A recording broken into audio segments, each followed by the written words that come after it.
Dear ones, I am Archangel Michael.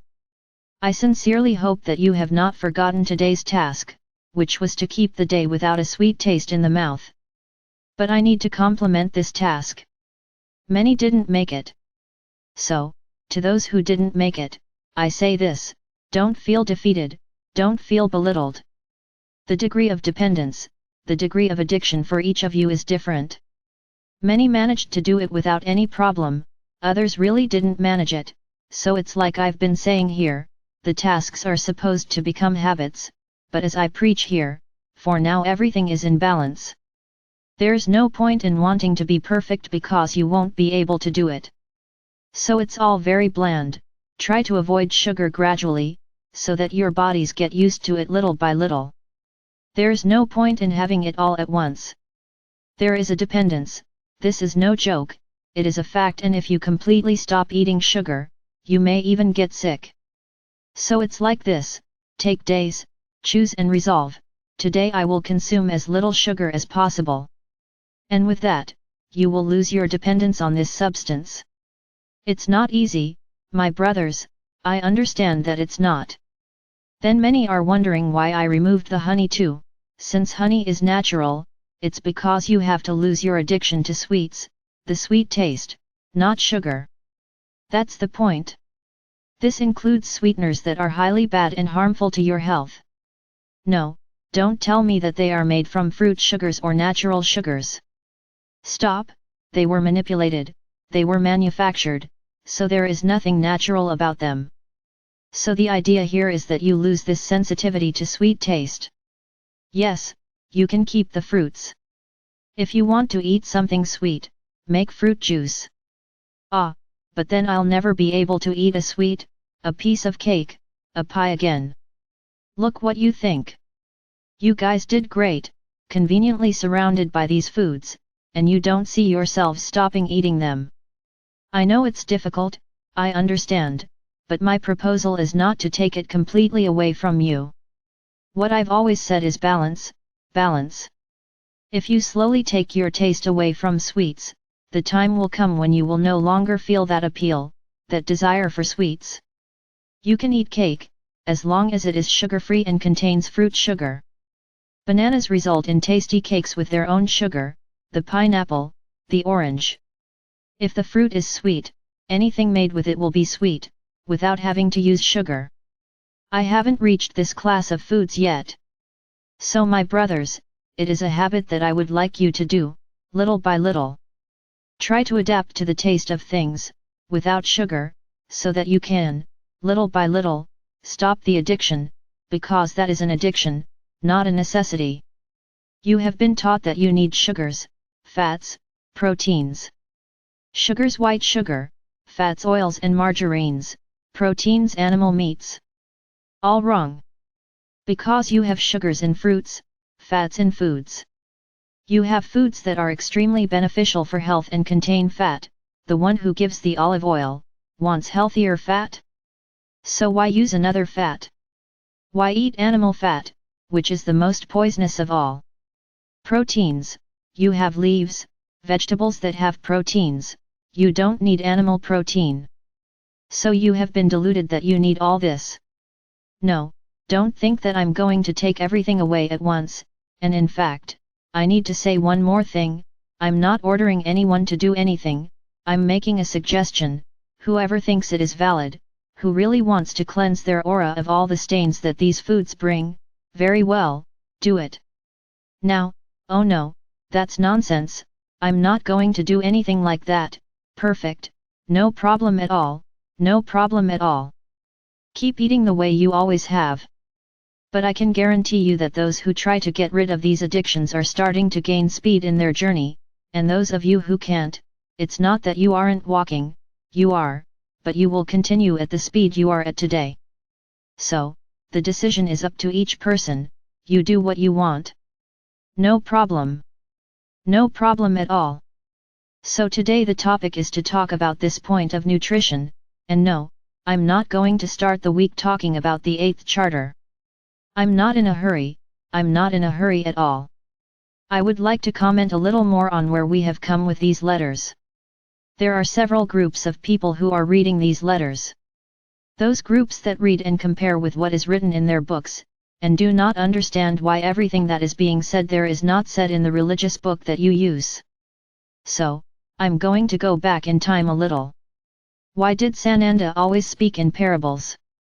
Parables are ways you say things, which lead to many interpretations. Each person will understand according to their knowledge, with their heart. Why did he speak in parables? For those who are reading the letters, remember, that when he returned from the desert, he came back with all the enlightenment, all the knowledge that he needed. And he tried to convey all of this to the people, but no one believed his words, because everyone knew that there was a religion to follow, and that it was extremely punitive. So, how can I stop believing in that God who punished me, who hurt me if I didn't toe the line, to listen to someone who has just arrived, saying a lot of different things? And people didn't accept what Sananda said. So he began to preach through parables, so that people would think about it, and everyone would understand in their own way. Then many may ask, but why did he speak that way, not say exactly what he heard? But he spoke, he said what he knew, and everyone laughed. They didn't believe him, they couldn't understand how that being said so much nonsense, so much that wasn't true. Then he realized that he wasn't going to be able to put into people's minds what he had learned, what he had absorbed in the desert. So he thought it would be better to put it in parables, because then people would at least listen and try to find a way. And it was in this way that, unfortunately, men took advantage, to place their understandings there, because as it was a parable, everyone understood it in their own way. Then each one began to encourage what Sananda had said, in his own way, in the way he thought was right. And then came the distortions. No, Sananda did not write parables to create religions, he would never do that, because he never wanted separation, he always wanted unity, love between peoples. The man distorted everything, the man took advantage of that, I could even say, Sananda's innocent word, to put what he had said in his own way. Going so far as to say that God ordered people to kill, that God was conniving with deaths, with killings, simply because some people didn't believe in what was said. So, that's why the current letters could never be revealed at that time, because he tried to reveal them, but the people didn't listen, and he knew that only in the following millennia would he be able to make people understand. So everything has the right time. There is another group that understands that the letters could only be released now, but that do not agree with anything that is written there. They want to assert exactly what is in their religious books, and compare what is said here, what is said in the letters, with what is in their books. For these groups I will repeat what I have been saying here for a long time, their religious books were not written by Sananda, they were not written by Muhammad, or by other beings of light. Books were written by the minds of those who lived with them. So there's a lot of the mind of whoever wrote it, and what's worse, there's what was manipulated over time.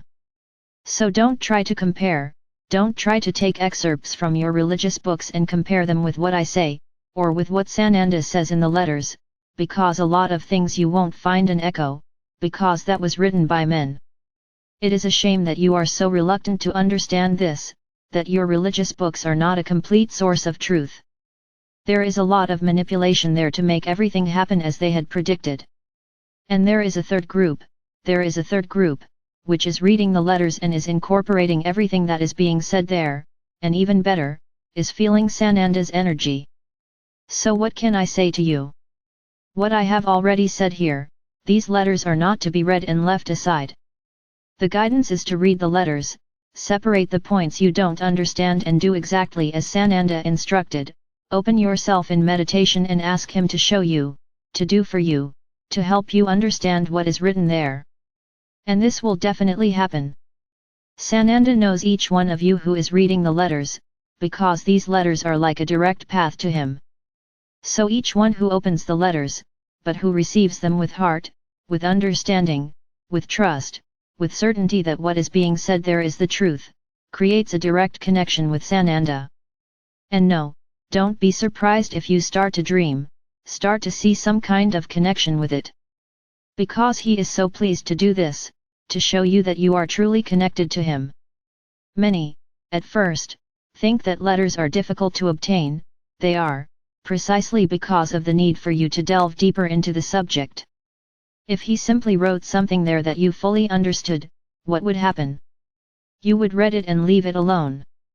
So once again, he wants you to go deeper, to understand what is there, but don't understand it by hearing it from someone else's mind, understand it by hearing it from yourself.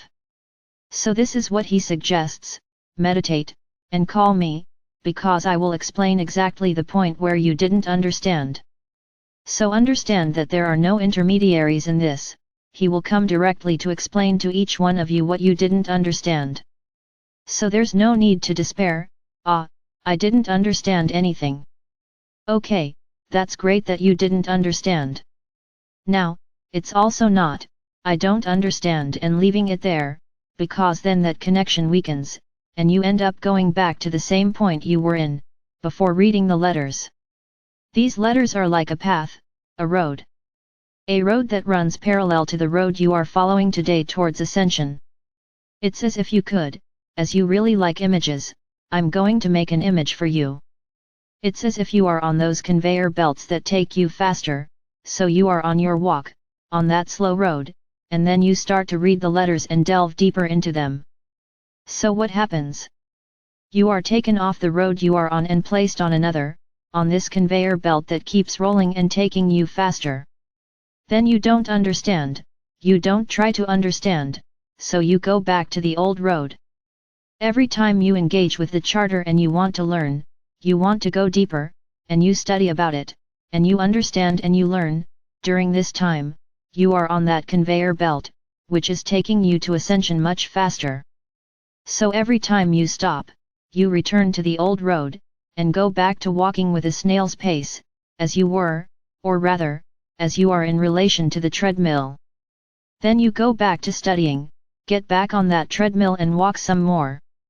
So this is what you gain by studying these letters, but studying for a full understanding, studying for a deep understanding, for a complete understanding, not a superficial understanding. So my brothers, don't give up. Don't give up on this path. The path is not easy, no, it is not, understanding is not easy. But if you follow what Sananda says, you will be able to understand, you will be able to absorb exactly what he means, and you will become more and more enlightened and you will get to the front faster. That's what I said here a few videos ago. Sananda is not a being to talk about quickly. I could spend a year talking about him here, and I would have something to talk about, because he is a complete being. When we finish the letters, I will continue talking about Sananda, and you will understand a lot, why he did a lot of things, why he came to this planet and did what he did, to implant this Christ consciousness in the hearts of each one of you. And to bring your planet to the point it is today. So for a long time, we will still talk about him, and this will give you time to make new decisions, to really read, to really meditate on it, and learn what he is talking about. My brothers, much of what he says there, I was already telling you. I hope that each of you really absorbs what is being said there. It is important for each of you on your journey. So follow along, it can be slow, it's okay, the important thing is that you understand, that you read and understand what he meant. Tomorrow then, I will talk about letter number 8. I am Archangel Michael. I'm here to help you on this journey. To bring about the ways in which you can walk faster.